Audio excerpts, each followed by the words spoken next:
सत्राजित नाम का यादव था जिसने भगवान सूर्य की तपस्या की। भगवान सूर्य प्रकट हो गए और कहा, यादव जी तुम्हारे नियम संयम भक्ति से बड़े प्रसन्न हैं, वरदान मांग लो। सत्राजित यादव कहने लगा, महाराज आप अपनी इच्छा से दे दो। भगवान सूर्य ने एक मणि दी है, जिस मणि का नाम है यशमंतक मणि। मणि को मणि न कहकर यदि कामधेनु कहा जाए तो ज्यादा अच्छा है, क्योंकि वह मणि में एक विशेषता थी। सत्राजित सुबह स्नान करके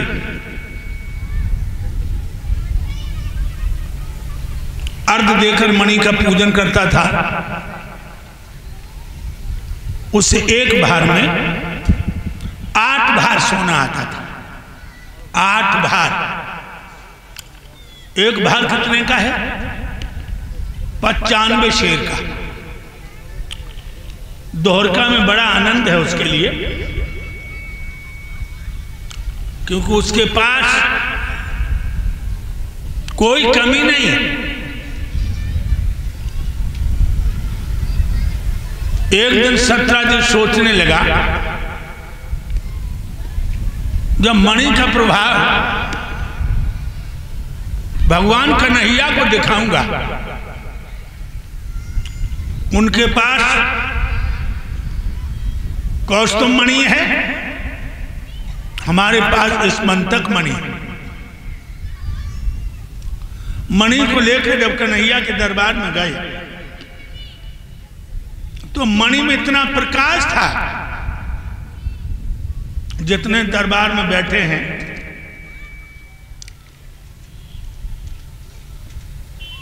सबकी आंखों में झपका लग गया, सबकी आंखें चकाचौंध हो गई। कन्हैया ने क्या किया? मोहन ने मोहन माया में जब धीरे से मुस्कुरा दिया,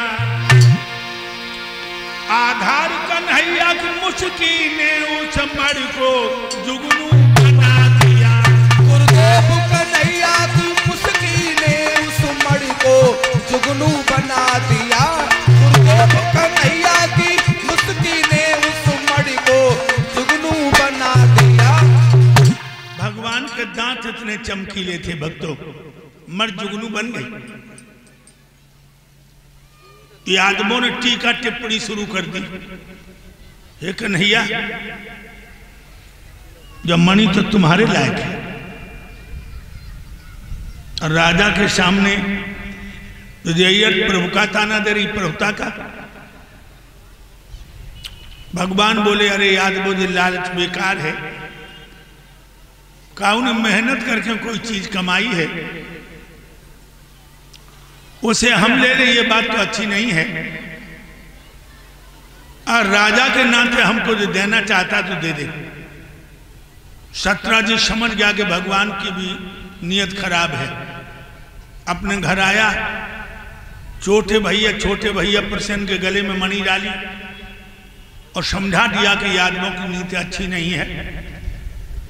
सत्राजित का छोटा भाई प्रसन्न जंगल में शिकार को गया, वहां एक शेर ने उसे मार डाला। मणि लेके शेर चला, रक्षराज जामवंत की गुफा से होके शेर निकला। जामवंत ने शेर को मार दिया, मणि लेके गुफा में चला गया। जब 15 दिन हो गए, प्रसन्न लौट के नहीं आया। सत्राजित को संदेह हो गया कि मर के लालच में भगवान कन्हैया ने मेरे भाई प्रसन्न का कत्ल कर दिया, लग गई चोरी। लेकिन भाइयों, एक दिन ये बात उसने अपनी पत्नी से कह दी। पत्नी ने पड़ोसन से पड़ोसन ने पड़ोसन से पड़ोसन ने, इस तरह से सुबह से शाम तक सारी दोहरका में आग लग गई। मर के लालच में कन्हैया ने प्रसेन का वध कर दिया। गुप्तचरों ने जाकर के भगवान को बताया कि महाराज चेतिए, अगर जनता की हवा दूसरी है, प्रजा के लोग मणि के बारे में टीका टिप्पणी कर रहे कि कन्हैया ने सत्रजित के भैया प्रसेन का वध किया। भगवान सन्नाटे में खड़े रह गए। 15 यादवों को लेकर ये मन की तलाश में निकले। वहां पहुंचे जहां प्रसेन को शेर ने मारा था। जमीन खून से रंगी थी, शेर के पंजों के निशान थे और प्रसेन के कपड़े देखकर पहचान हो गई। यादव लोग बोले कन्हैया अब लौट चलो, अब तो प्रत्यक्ष है सामने कि शेर ने मारा। भगवान बोले ऐसे नहीं, या तो मड़ मिले मड़बाला मिले। आगे चले हैं, जामबंद की गुफा के सामने शेर मरा पड़ा। समझ गए जब शेर को मार के मणि को लेके कोई गुफा में चला गया। यादवों से कहा तुम 15 दिन तक खड़े रहना गुफा के दरवाजे पर, अगर हम 15 दिन में आ जाएं तो साथ चलेंगे, और नहीं तो जाकर के उग्रसेन नाना से कह देना कन्हैया मारा गया। यादव लोग खड़े हो गए।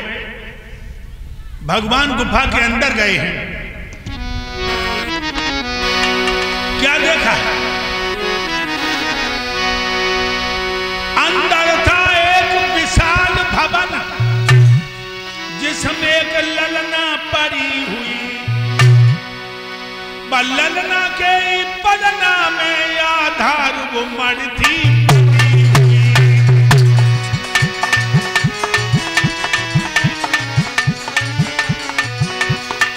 अंदर गुफा में एक महल है। अब महल में 18-20 वर्ष की लड़की पलना में झूल रही है और वो मणि उसी पलना में बंधी है। जो भगवान को लड़की ने देखा चीख पड़ी, मम्मी हुआ क्या? वो लड़की एकदम चीख पड़ी, भैया फौरन रोने लगी, भैया फौरन रोने लगी। जामबंद के सब में अरे हाथा पाई होने लगी। जामबंद के सब में तब हाथा पाई होने लगी। जामबंद कन्हैया में तब हाथा पाई होने लगी। भिड़ गए। जामबंद तो रीछ भगवान मदारी बन के नचा रहे हैं। अपनी अपनी हिम्मत में एक बलिदान हुआ, एक बलिदान हुआ। आधार कसम से कह रहे हैं वो 26 दिन संग्राम हुआ। गुरुदेव कसम से कह रहे हैं वो 26 दिन संग्राम हुआ। गुरुदेव कसम से कह रहे हैं वो 26 दिन संग्राम हुआ। 26 रोज तक युद्ध हुआ। अंत में भगवान कन्हैया ने जामबंद की छाती में घूंसा मारा, मुंह से छूट पड़ा खून का फव्वारा। जामबंद को त्रेता युग की बात याद आ गई। कहने लगा महाराज रुक जाओ, मैंने आपको पहचान लिया। आप त्रेता में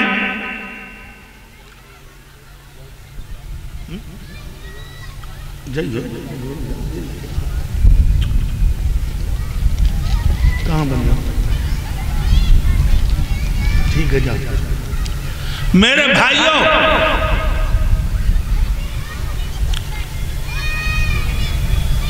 आज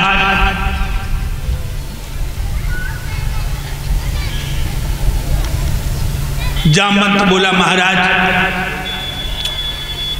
कैसा कष्ट किया? भगवान कहने लगे, तेरी लड़की के पलना में मणि बंधी है,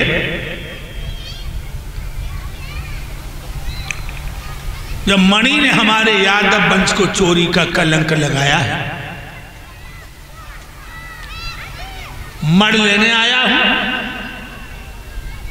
भगवान कहने लगे, मड़ ले जा, मड़ वाली को ले जा। मेरे भाइयों, जामवंत ने शादी कर दी अपनी बेटी जामवंती की, मणि को दहेज में दे दिया।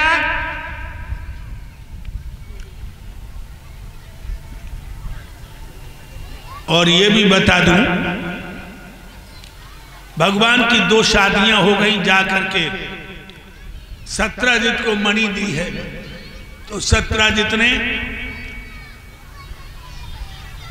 अपनी बेटी सत्यभामा भगवान को ब्याह दी।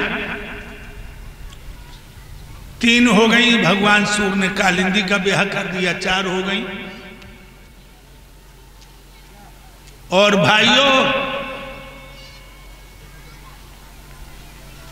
श्री सुखदेव जी बोले हैं राजा परीक्षित,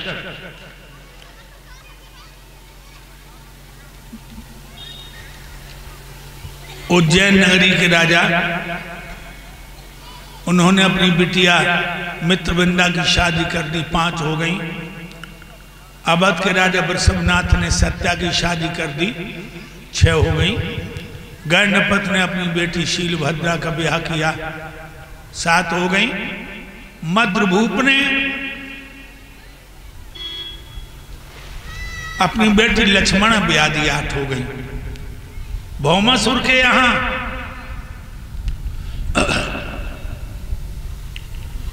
16,100 लड़कियां बंदी हैं। सत्यभामा के माध्यम से भौमासुर को मार डाला। 16,100 के साथ में भगवान ने शादी की। भाइयों, अब भगवान की रानी हो गई 16,100, 9.5। राधा और कुब्जा को छोड़कर एक रानी के 10 पुत्र हुए, एक लड़की। औलाद कितनी हो गई भगवान की? 1,77,188। भाइयों, इस तरह से भगवान का वंश बढ़ा है। और जानते हो, भगवान बहुत बड़े नेता थे। प्रजा की देखरेख छुप करके किया करते थे। इलेक्शन आ रहा है और कर्मठ नेतागण वोट भी मांग रहे हैं, और वोट देना भी बहुत जरूरी है।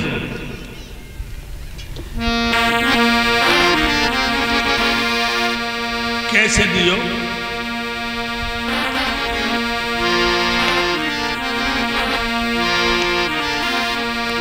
सत्य नो सारा जगत, जिनके सच को गा रहे हैं, वो अखिलेश के अनुयायी अब सामने से आ रहे हैं।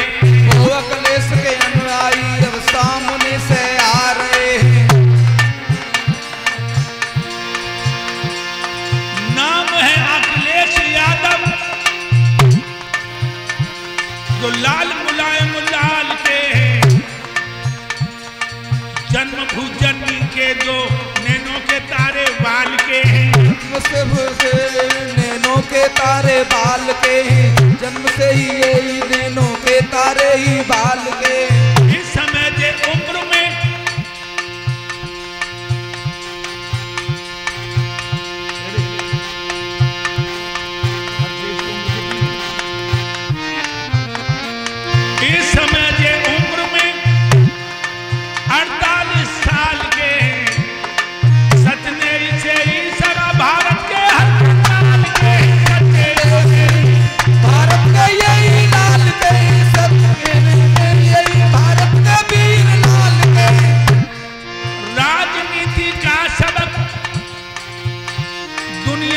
जो सिखला रहे हैं वो अखिलेश के अनुयायी कथा में आज आ रहे हैं। वो अखिलेश के अनुयायी आज कथा में आ रहे हैं। वो अखिलेश के अनुयायी इस कथा ऐसी औलाद हुई है।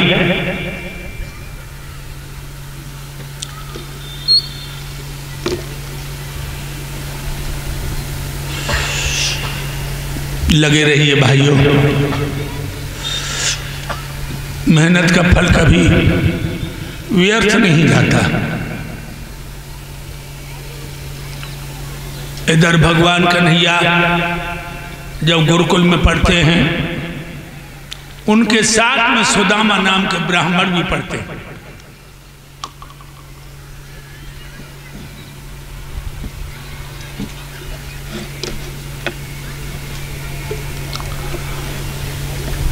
उज्जैन में संदीपन के यहाँ एक दिन गुरुमाता भगवान कन्हैया से बोली, लाला तन कहते आप घर में ईंधन को नाम ना लाला के द्वारा बता।